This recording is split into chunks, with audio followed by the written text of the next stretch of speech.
Rory, how would you kind of assess the round today? Just sort of trying to hang in there. Just sort of like the last couple of days as well. Courses obviously playing really tough. You know, the scores suggest that it's very hard to shoot anything. You know, it's hard to get it going, hard to shoot anything in the 60s really. You know, there's a couple of 60 hits out there which were really good scores. But yeah, I just tried to hang in there and battle and try to keep it around par, which I sort of did. What was the main thing? Was it the greens being firm, the wind? The wind again. Greens are getting a little firmer. Some tough hole locations. Yeah, just basically all of it. It's a very tough golf course. As the ball rolls, 15 million. Rory, obviously you were on a call yesterday. Can you just assess the tenor of the discussions and what your thoughts are coming out of them? Yeah, very productive, very constructive, very collaborative. I think there are probably 3 words that I would use to describe it. Yeah, it was really good. Definitely things are heading in the right direction. A lot of progress was made. Can't really say much more than that, but it was really positive. Did you say anything? I did, yeah. Well, you mentioned you might just be quiet. So that's fine. Yeah, the mute button was turned off a couple of times to chime in. How long were you on that call? So the meeting with Piff was 3 hours, but then the prep call before that was an hour and a half, so probably like 4.5 hours. Good way to warm up for your next round. Yeah, it was great. Would you say that going in you were surprised with the progress coming out? I would say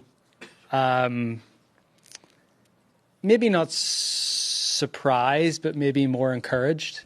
You know, I think a lot of progress had sort of been made, but yeah, definitely encouraged. Yeah.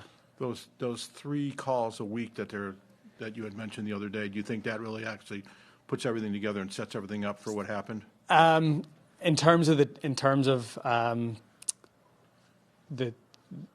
deal, like the financials and the legals and all that, I think more those 3 calls a week were more to do with like their investment committee and you know, SSG and you know, so that was more, that's what those calls were.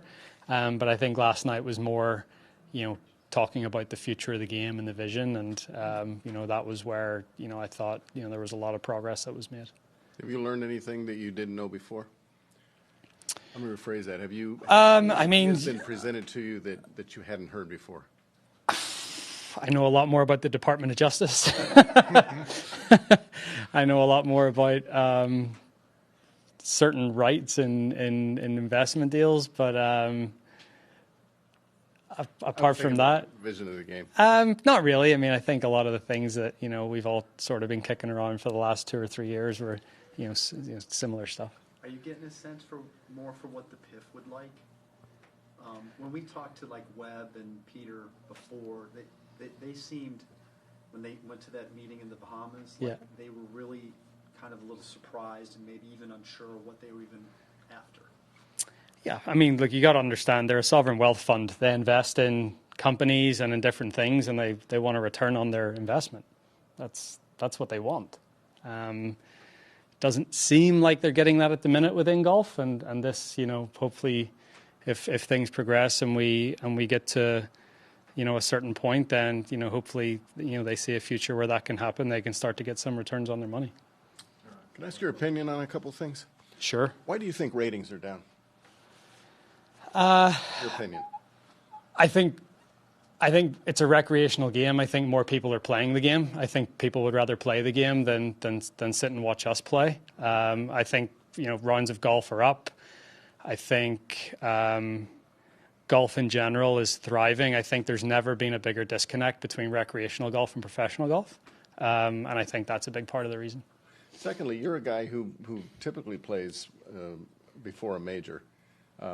So I don't know that this would affect you one way or the other, but are you okay with this tournament here, or do you think it's better served where it was?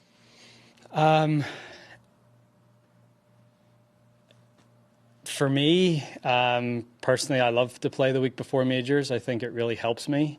Jack didn't like to play the weeks before majors, so I can certainly understand where he's coming from. I think regardless, you're going to get a great field. You're going to get the same field that you would get 2 weeks before or a week before. And I think it's just personal preference. I think this stretch of golf where it goes signature event, major championship, signature event, I think that needs to maybe change because, I feel like this tournament should stand alone in a way. And a bit like, even the RBC Heritage at Hilton Head, the week after Augusta, that's, I think those are tough dates for, travelers and Hilton Head. But yeah, I mean, I go back to whenever, say 10 years ago, my 2 favorite weeks of the year were Akron and the PGA. That was always, Akron always felt like a tune-up to, before the final major of the year, and I always liked those 2 events back to back. But this is more than a tune-up for the U.S. Open. This is a huge tournament with the host being arguably the greatest player ever to play the game. So, I think it needs to stand on its own a little bit. Thank you. Thank you. Rory.